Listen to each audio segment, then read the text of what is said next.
That'll do it. Shield should be down. Get up to that beam.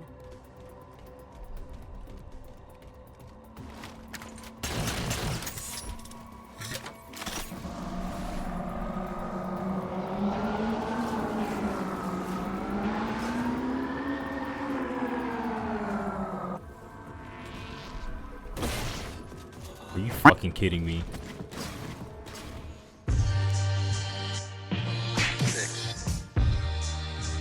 Now for the era of Halo that I have zero nostalgia for. Yeah, I was one of those guys that quit on the series after 4, and it wasn't even because it was a bad game, but more so I was just getting into other games at the time. Let's see, 2012, yep, that was the start of my RPG era. I'm talking Skyrim, Diablo, Dark Souls, Borderlands 2. Shit, I even relapsed back into WoW. Don't think I was alone in this mindset either, because it really seemed like the hype for the series mellowed out after Bungie left. Like, don't get it twisted, Halo was still mega popular, it was still selling better than most games, but it didn't really feel like the go-to shooting game that people rushed home after school to play anymore, you know? Nah, Call of Duty took that title back in 2009 and has been running with it since. The industry in general had a lot more to offer in 2012 compared to 2007, so maintaining that Halo 3 hype was never going to happen again unless the series did something revolutionary. And yeah, over a decade later, that has yet to happen. And considering the quality of these games, yeah, I don't have too much faith in 343 revitalizing the series again anytime soon. Or I guess I should say Halo Studios. Yeah, these motherfuckers rebranded to hype up a new era for the series with the jump to Unreal Engine 5. Maybe I'm too cynical, but this honestly just feels like them wanting to shed all the negative reception associated with the previous name. After playing Halo 4 through Infinite for this video, I gotta say, some of the ire is justified, but also, we might have been too harsh, y'all. There's some really dope shit in these games too, mostly 4 and Infinite. 5? Oh boy. Do I have some issues with that one, but we'll get to it when we get to it. Like with my previous Halo vids, I'm only going to be talking about the campaigns with these games. That's what I'm actually interested in talking about, and with these old ass games, the online modes typically aren't all too active. With that being said, what's up with Halo 4? Wasn't the universe already saved by Master Chief? Why didn't fans glaze this one like the others? Chief! Easy. We've been out for a while. Where are we? We're still adrift on the Dawn. Why did you wake me? Hang on. Bringing your systems online now. I rewrote your ship's firmware while you were out. You've been busy. Activating the ship's gravity generators.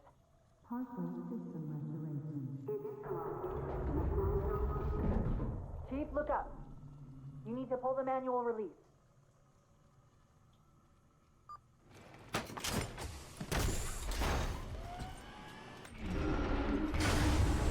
Seems like old times. Ready to get back to work? I thought you'd never ask. So Halo 4 takes place 4 years after Halo 3, where Master Chief and Cortana are still drifting in space after putting a stop to the flood in the Halo rings. Master Chief, still in cryogenic sleep, is abruptly woken by Cortana when the ship that they're on is invaded by the Covenant and is set to crash. And if you're just coming from 3 like me, you're probably already wondering, wait a minute. Didn't the Covenant and the UNSC call a truce in the last game? The fuck is going on here? Does Chief need to be giving Arbiter a call to call off his homies? Well, it turns out what remains of the Covenant aren't all that united, and what you're fighting here is just one of many factions. Something that's not really all that elaborated on in this game, but it's all good because this game ain't about that. After Chief crash lands on this planet called Requiem, Cortana drops this on him. I was put into service 8 years ago. 8 years. AIs deteriorate after 7, Chief. Halsey. Chief. We need to find Halsey. Chief, please. She made you. She can fix you. I won't recover from rampancy, Chief. If we can just get back to Earth and find Halsey, she can fix this. Don't make a girl a promise you can't keep.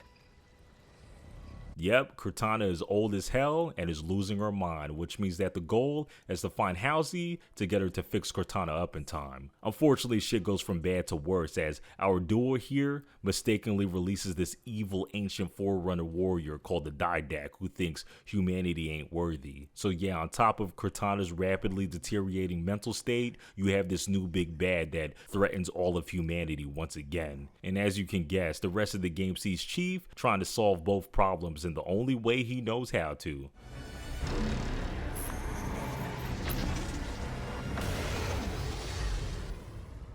You know where he's heading. Same place we are. Man, I remember launching this up for the first time in 2012 and immediately thinking, yeah, this is the best looking game on the Xbox 360. I don't think graphics are going to get better than this. Well, graphics obviously did get better, but for a 360 game, shit, this still looks like something that could come out today. Apparently, this was the most expensive game Microsoft had published up until that point, and yeah, you could tell with just one look. These graphics are top notch, yo. There's been a full overhaul of the character designs to look a lot more gritty and detailed, and it results in the most realistic looking Halo game to date. Not that ultra realism automatically leads to a better looking game, but for Halo it definitely does. Everything from the Chief's suit to all the equipment have a bulkier look now, and the sound effects are more mechanical sounding, which accentuates the more weighty look.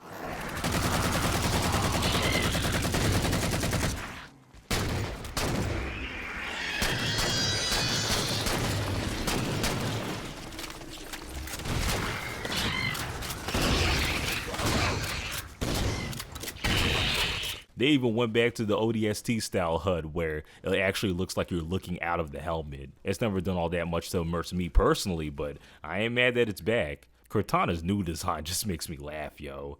They really said, yeah, we know our demographic, let's just give her some double D's and a cheerleader face. That'll get them to care. Can't really make fun of 343 too much for this because Cortana has always been nude, and I'm pretty sure if Bungie had the tech, they would have drawn the same shit. I will say though that there is a good deal of emotion expressed in her mocap, which does help you when feeling for her plight. This was vital too, as this story is all about her losing herself and grappling with that. The CGI cinematics in particular are stunning. This is like some shit you would see in Secret Level. The in-game ones ain't slacking either, but then again, this series has always been pretty good in presenting itself in a cinematic way. In terms of just art style, these are the most grand looking levels to date. The scale of the Forerunner architecture is insane. Even as Master Chief, you feel so insignificant walking through these places. Wish the soundtrack matched that feeling. Yeah, I don't know if this is a hot take or not, but this is the first Halo game where the music ain't nothing to write home about. At least for me, there was really no track that elevated any moment. You got your standard heroic sounding string compositions for the action moments,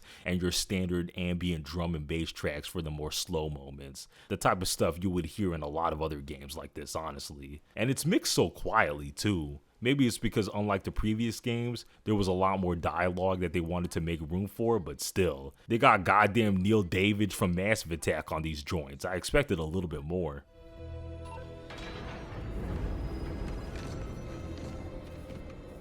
Cortana, I'm picking up unknown energy signatures. where? This can't be right.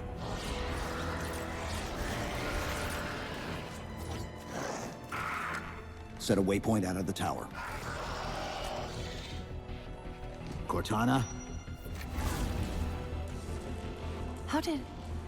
Quick! Into the portal! Chief, go!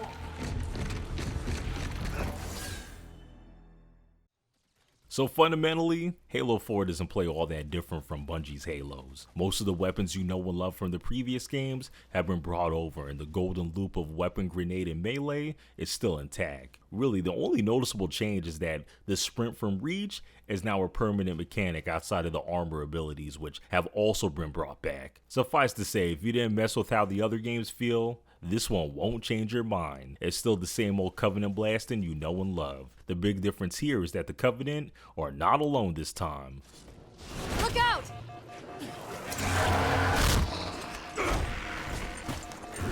Well, he's just a ray of sunshine, isn't he?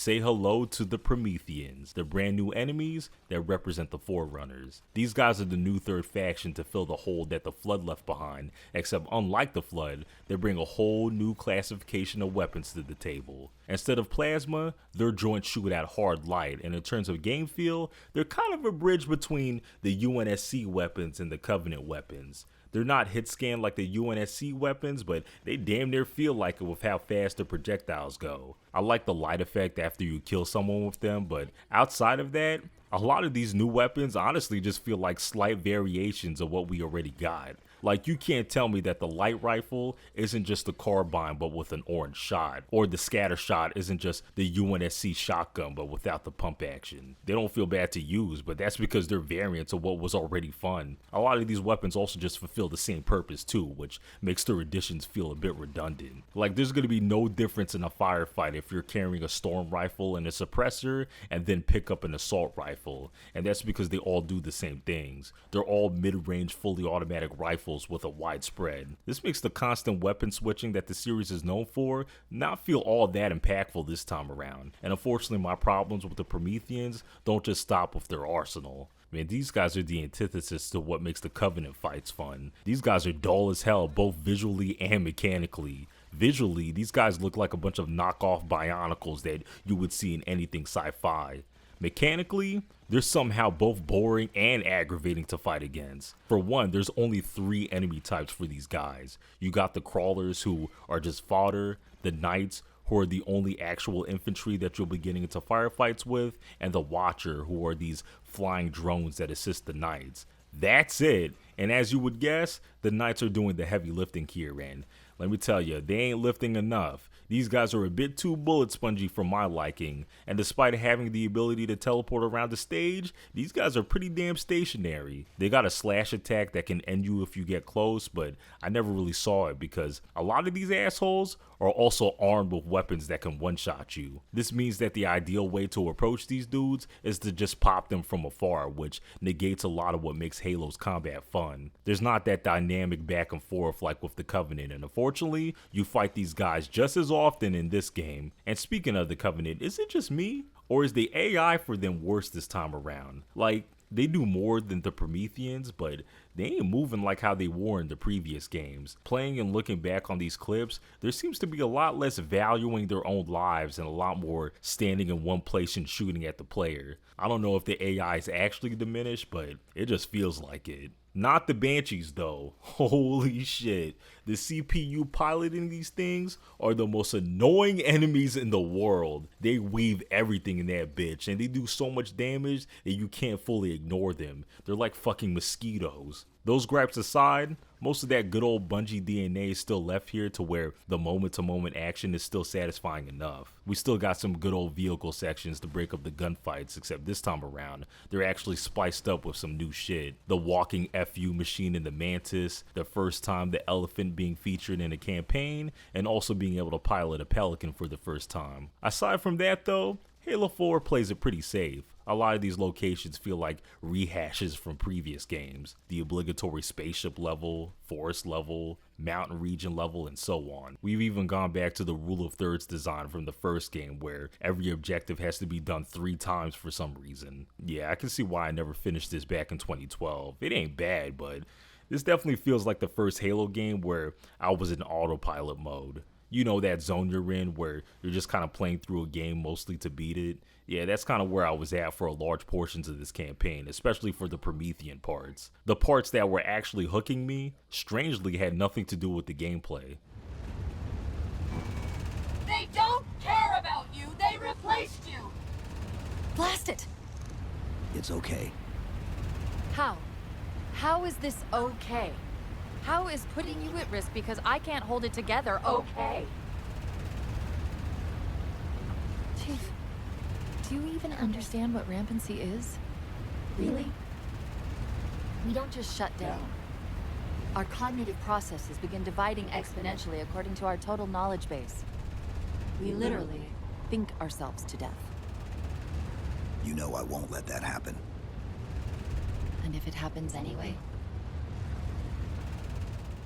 It doesn't take long into this game to notice that the Chief is a lot more talkative in this adventure. Motherfucker has more lines in this game than the original trilogy combined. You would think this would ruin the mystique, but not really. In fact, it's a welcome change after a whole trilogy of the Chief essentially just being a player insert. He's still a stoic man of action though, so it's not like you're getting much else characterization, but the emotional beats that they're trying to hit here wouldn't have worked if Chief was still a mute during gameplay. And that's because my guy actually has some personal reasons for going on this journey. The main motivation in this one being to save Cortana. Humanity is still at risk with the Didact, but this plot line feels like it was mostly tacked on for the player to mow through enemies. This is what the game is really about, and most likely what players will be invested in after 3 games of seeing the relationship between these two. And let me tell you, man, it's pretty heartbreaking seeing a character that's been your partner for so long devolve in such a state. It's the equivalent of seeing an old family member suffer through dementia, which was the main inspiration here. What sells it is some really good voice acting by Jen Taylor and Steve Downs as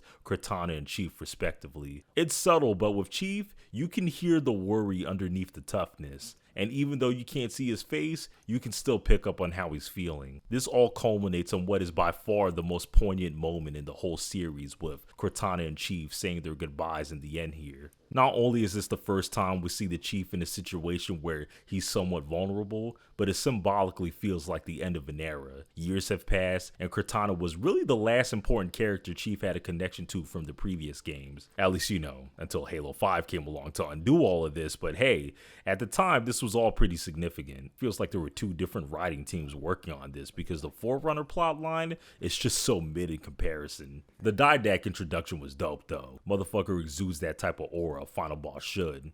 Time was your ally, human. But now it has abandoned you. The Forerunners have returned.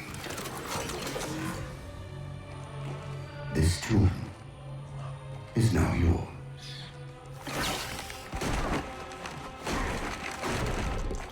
It's just a shame that instead of a proper boss fight, you take him down with a singular button press. What was truly irritating about the Didact plot though was the fact that there was literally no way to stop him until one of the good Forerunners just randomly appears to give the Chief everything he needs. Not just a power-up to defeat the Didact, but a big-ass info dump that tries to explain way too many things at once. What happened to the Forerunners, what's the Didact's plans, why he's even doing this, and what's Chief's role in all this. It all gets dropped a little over halfway here, and boy, it's abrupt. The reason why not much of it stuck with me, because it's a lot all at once. I'm also not too big into the idea of the Chief essentially being the chosen one. Talking about, yeah, everything that's cool about you was the result of 1,000 years of engineering. And oh yeah, your AI companion, yeah, we're responsible for y'all's partnership too. Like, what? Why? Why does his existence have to be tied to this? What's wrong with the Chief just being a badass soldier trying to save the day? I don't even think this ever gets brought up again in the later games too, which makes this even more weird. Humanity stands as the greatest threat in the galaxy. Refusing to eradicate them is a fool's gambit. We squander eons in the darkness, while they seize our triumphs for their own. The mantle of responsibility for all things belongs to Forerunners alone. Think of my acts as you will, but do not doubt the reality. The reclamation has already begun, and we are hopeless to stop it. So yeah, that's Halo 4, the first Halo game by 343 Industries. Got my issues, but I would say overall a pretty decent game. Looks great, the core gameplay of Halo is still intact, and the Cortana storyline was pretty dope. Unfortunately, there's a lot of things that definitely makes this the weakest game up until this point. The Prometheans, the Forerunner storyline, and being a sequel to 5 other games that have done the good things in this game better. I still recommend it though, and it can be found on the Master Chief Collection on most platforms. Anyway, on to the next one. Most of this planet's glass. Seas are dry. Atlas barely hanging on. But damned if I'm gonna let it get dusty. Now we get to the gas leak game. Yeah, nah, this is the one where the series light really started to dim. Halo 4 still has its fans, but this one, I barely hear anyone speak about it, and when they do, it's almost never positive unless they're talking about the multiplayer. The expectations for this game were arguably higher than Halo 4 prior to release. We're on a new console that's desperate for some killer exclusives, 343 now has some experience, and with how Halo 4 ended, there was a lot of freedom to do something new and interesting. Well, they definitely did something interesting. This is definitely no Halo 4 Part 2, I'll tell you that. By this point in my gaming journeys, I wasn't really into Halo like that, so I wasn't a part of the whole backlash that this game received. All I remember is that this game was already controversial prior to release when they announced it, and that's because this would be the first Halo game to not have split-screen co-op. Yeah, one of the defining things that made Halo so fun with friends back in the day, they removed it in favor of frames and graphics. There's probably some truth to that. I mean, this game is graphically demanding, but they also probably saw the writing on the wall for couch co-op and decided to not bother. Either way, this doesn't affect this retrospective. We're gonna run through this game solo regardless, but enough preamble. As y'all can see by the footage, there's a lot more Spartans that we're dealing with here. Master Chief is back along with Luke Cage and even Buck? What the fuck? Weapons free. Contact.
So Halo 5 follows two Spartan teams, Osiris led by a Spartan named Locke, and Blue Team led by Master Chief. The game opens with the former sent on a mission to save Dr. Halsey, who's been captured by some elite leader. As they whoop his ass and complete the mission, over in some other part of the galaxy, Blue Team is tasked with securing some research station. As they're locking shit down, they're contacted by a very familiar voice. Chief. The domain is open. Meridian is next. Cortana? Yep, she's back, but she is not the same cheery companion that's just ready to hop in your helmet. Nah, the use of Forerunner technology to save herself has essentially made her a leader amongst the Prometheans. And boy, does she have some big plans. Master Chief and his crew reject UNSC orders to come back and decide to go after Cortana on a planet called Genesis. Team Osiris is tasked to bring them back. So we got two different perspectives that the game likes to jump between, Last of Us 2 style, except this game did it first.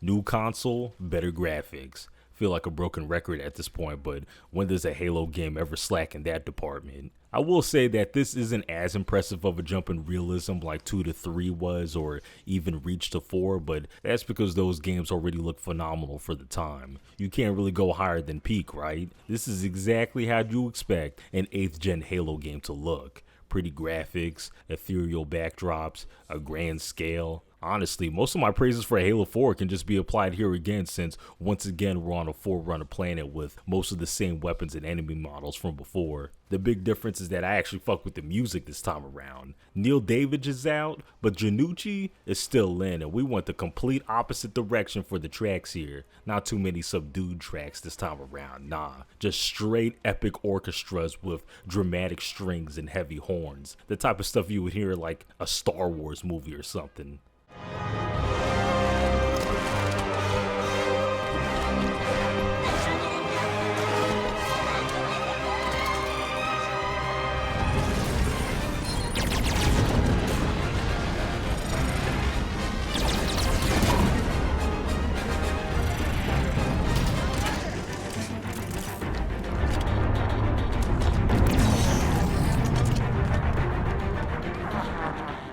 Also mess with the new rendition of Master Chief's theme.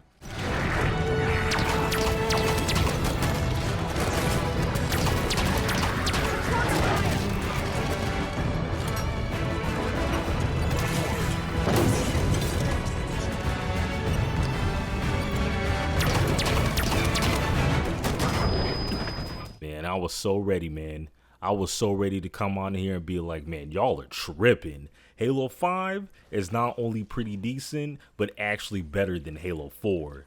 And the reason I say this is because this game immediately gives you a good impression. You got a badass cutscene of the Spartans laying the smackdown in the beginning, and then you enter the first level where you're fighting both Prometheans and Covenant with some quality of life upgrades. You can now sprint indefinitely and always have a dash that you can now use to super melee bitches. Didn't really get much use out of this new ground pound, but still, anything that allows you to deal damage while keep up the pace is welcome in my book. The faster pace already makes this my favorite Halo game to control up until this point. But despite the better movement, you're still fighting the bitch-ass Prometheans who are only marginally better than they were in Halo 4. Still visually tedious, and still a lot of pelting from afar due to how powerful their weapons are and the amount they come in. At the very least, they do have this new soldier enemy type now to where you're not constantly pelting the knights, but unfortunately, they added an even worse enemy.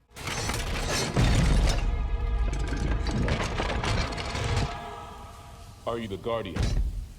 I am Warden Eternal. I stand in service to Cortana. Say hello to the Warden, Cortana's main enforcer and the closest thing to a boss in this game. He's essentially a big knight that can one-shot you with this big-ass sword if he gets close. Functionally, he's like a bigger brute chieftain, except he doesn't move around as swiftly, so really, the name of the game is just keeping your distance while filling him with bullets like every other Promethean. What's offensive is that they thought that this fight was good enough to be repeated 6 times. My guy just keeps coming back like Team Rocket with no added mechanics to make it interesting. In fact, for the final encounter, they went the lazy route and just copy and pasted this motherfucker. Suffice to say, this got repetitive quick, but it's not just this guy. I don't know if I'm just getting haloed out at this point, but it feels like with each game, the levels are getting less and less distinct. Say what you want about the Flood in the original trilogy, but at least their levels had a very distinct atmosphere and pace to them. The Prometheans and Covenant just get rotated here from wide semi-arena to wide semi-arena with a vehicle section sprinkled in. There's like no difference between playing as Locke and Chief. They do the same things, the squad mates do the same things, and they go against the same type of enemies. And the squad mechanic? Fuck, bro. Why was that even added? That shit is so undercooked. All it amounts to is just telling your teammates to kill a certain target, but it's worthless because 9 times out of 10, you could just kill that bitch yourself. Not to mention it always feels like they don't even react half of the time. Also makes the game a bit too easy when you're always getting revived by like 3 other people at any time. I just don't understand why both Blue Team and Osiris are so generic when they've already shown that they can make a unique Spartan squad in Reach. Those guys came in different color sizes, colors, and had their own unique weapons that they use. Here, everyone is just a knockoff Master Chief. I do like what they did with the Hunters though. They actually feel like true mini-bosses now with their added aggressiveness and not being able to grenade spam them. The Scarab making its return is welcome in this new bigger Kraken form, but it's disappointing how easy it is to take down. You board the joint, shoot down the core, and then dip. Somehow shallower than the regular Scarab. But my gripes with Halo 5 isn't just about the gameplay. Hell no. Anyone that's played this game knows that the real letdown is the story. The lock. Every other Spartan, every soldier, when they hear about this, they're gonna hate us. You know that, right? You're not the only one here because of him.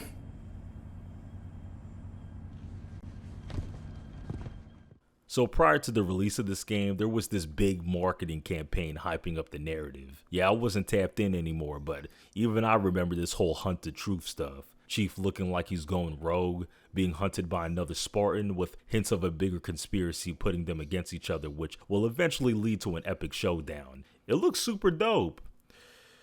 And then the game came out and we found out that all of this shit doesn't actually matter all that much. Locke is going after Chief, but only in the first half of the game. The big conspiracy is that Cortana's alive and the UNSC doesn't want the Chief to pursue her for whatever reason. And the epic showdown isn't epic at all. It's a 1-minute cutscene of them getting in an underwhelming fist fight that doesn't lead to anything. Yeah, damn near everything that this campaign was hyped up to be turned out to be inconsequential. Nah, what this game is really about is Cortana's abrupt heel turn during the latter half of this. Talking about, yeah, I'm just using these big angel death robots to keep everyone in line. It ain't that serious, bro. Some Injustice Superman shit where the brutal authoritarianism is hand-waved as being for humanity's own protection. I like her Cortana heel turn in concept, but damn. Y'all couldn't let her death in the last game simmer for a bit? Feels like that whole moment doesn't really matter all that much when you hop straight into this game. She's all like, yeah, I'm back and I'm better than ever. The way she comes back is flaccid too. She confirms her existence through a goddamn radio call, and that's how Chief and her interact through most of the game. It's kind of hard to give a shit about any of this when the game doesn't even take any time to get you acquainted with all the new characters. Is this yet another case of a book or a TV show needing to be consumed first? Because the game acts like you already know these guys. Talking about, yeah, Blue Team have been rocking with Chief since day one, and he's the only people he trusts. Huh? Since when? We're 5 games deep and I ain't see them until now. I can get with Chief having a new crew to run with, but man, these guys are boring. They exist purely for the squad mechanic. There is no characterization, no arc, and no real dynamic between them. And they barely impact what's going on. Same with the Osiris team with Locke. With them specifically, most of the dialogue is just exposition or mission directives. That's the real reason people dislike playing as these guys. They even neutered Buck. This does not feel like the same dude from ODST. And of course, this game doesn't even explain how he even became a Spartan. Also, was it just me? Or is the dialogue in this game noticeably more sappy? Spartan Locke! Stop her! But please, bring John home to me. So yeah, that's Halo 5 for you. No doubt the weakest game in the series, at least when it comes to its campaign. How this game feels is a slight upgrade over 4, but there's so many things about it that make it a mid-experience. The mission design is uninspired, and the story is beyond underwhelming. The high-budget presentation is doing a lot of the heavy lifting here, and even then, at this time, there were so many games providing this sort of polishedness in their graphics and scores, so it's really just whatever. If you, dear viewers, are somehow still interested in checking this one out after all the complaints, well, you can unless you get an Xbox One, and that's because for whatever reason, 343 never ported this game over to modern consoles or PC. So yeah, the worst Halo game is buried on one of Microsoft's worst consoles. How fitting. Anyway, on to the next one.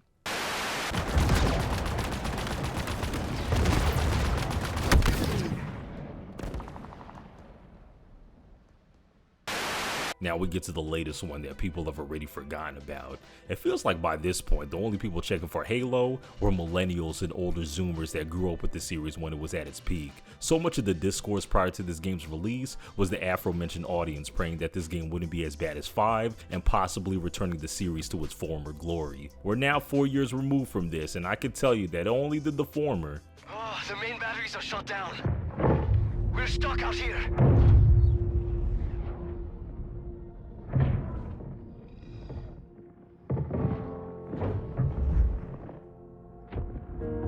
You have 1 against an entire army. What can you do on your own? I told you. It's enough. Oh, so I see.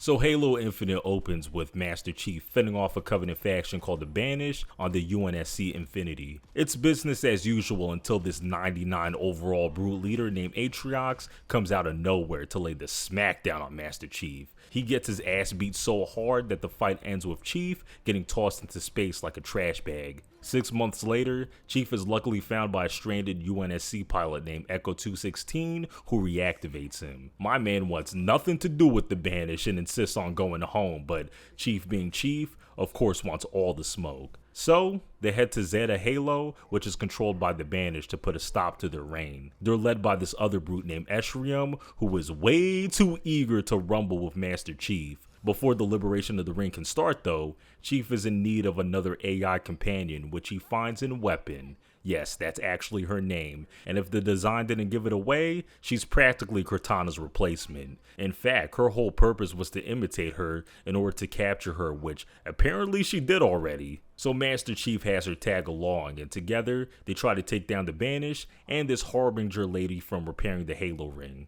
And if you're like me, by this point you're probably like, wait a minute, isn't this game a sequel to Halo 5? How the fuck does any of this connect to that game? What the fuck do you mean Cortana's no more? The last game ended with her enacting a universal AI rebellion with humanity scrambling. The fuck happened to all that? Well, apparently it was all resolved off screen. Yeah, 343 saw the backlash to 5 storylines and said, yeah, let's get away from that. They don't pretend like it didn't happen, but man, they were not trying to bring attention to the details of it. As a result, this is the first Halo game in a minute where a newcomer can probably follow the narrative without needing to know what happened in the previous games. The story here is pretty standalone-ish. It is a bit weird for the final game in this Reclaimer trilogy to abandon everything it was building up towards, but considering where 5 was headed, it wasn't looking like it was building towards anything that was going to be all that good, so I'm fine with this. It is a bit shameless of them to just bring back a good version of Cortana again, but a character like Master Chief does work better when there's a lighter personality for him to bounce off of, so I get it. These are the Banished. Affirmative. They smell even worse than I imagined. You can smell them. Well, an array of sensors in your armor can, and I analyze the input. You smell fine, by the way. To be even more fair to 343, Weapon does act differently from the original Cortana. She's a lot more cheerful and childlike without any of the sarcastic sass that we know OG Cortana for. This one? It was the source of the attack. Attack? What's she talking about, Chief? Is everyone trying to kill you? It kinda seems like it. Oh, wait. You're being sarcastic. He's fun, I like him. Some may dislike this, but I think it's a welcome change. We already got 4 whole games of the former, so if I want that, I'll just go back at this point. Other than that, there's not really much to say about the story here. This feels like yet another genesis of a new arc where we haven't really gotten to its interesting parts yet. You find out what happens with Cortana and Atriox, Chief and Cortana say their final goodbyes, and that's really it. Now, what makes Halo Infinite notable is that this is the first game in the series that's open world, and it's exactly what you would expect. It's the typical Halo gameplay loop, but in a huge map full of checkpoints, fortresses, and collectibles. It's pretty much the second Combat Evolved mission, but on steroids while feeling like it was designed by Ubisoft. Yeah, this game was definitely not breaking any new grounds in the open world format, but going around Zeta Halo and blasting Banished is still fun enough on its own. I mean, it is a Halo game at the end of the day, and all the usual weapons, vehicles, and enemies have been brought back here. We've lost the Spartan charges and other maneuvers from 5, but that's alright because we've replaced them with something I like even more. The grappling hook. Hell yeah. They went Just Cause in this bitch. It's a simple tool and concept, but man, you get a lot of mileage out of this thing. It fits your core moveset seamlessly, grappling to enemies, grappling to different points, using it to dodge, retrieving out of reach items, and more. Everything you want to do, this thing makes it that much smoother while keeping the action going. Also makes traversing these more vertical terrains a lot more tolerable. Who knows if the next Halo game will be open world or not, but either way, I'll be pretty disappointed if this doesn't come back. Along with the hook, Chief has other suit abilities like a barrier, a sensor, and a dash that technically makes this version of Chief the most versatile. And the reason I say this is because unlike previous games, you have all of these abilities on you at all times that you can switch to on the fly.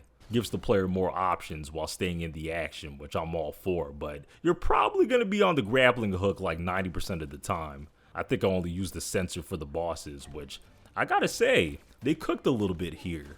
For the first time in the series, we actually got some decent boss fights, imposing motherfuckers that aren't just bullet sponges and come at you in different ways. Admittedly, a lot of these guys are just beefier elites and brutes, but this is a lot more preferable compared to what we got before. The highlight here is definitely the Jaga Domni fight. No music, just this double-bladed creepy elite that can two-shot you out of his invisibility in this dark arena. It's intense. It begins.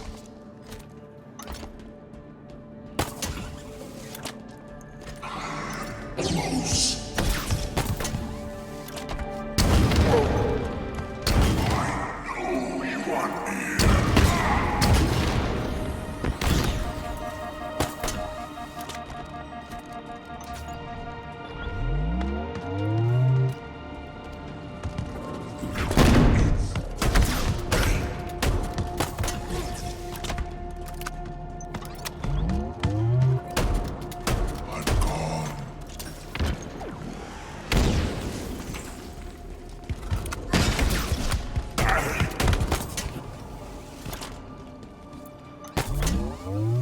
One of the few times in the series where I didn't feel like the Master Chief, but the Master Chicken. What's even crazier is that this guy isn't even the scariest enemy in the game. Hell nah, that title belongs to this motherfucker right here. This particular brute in the final mission is the most relentless enemy in the entire series so far, bro. Fast as hell, tanky as hell, and can jump a football field to one-shot you. Felt like the true final boss in some ways.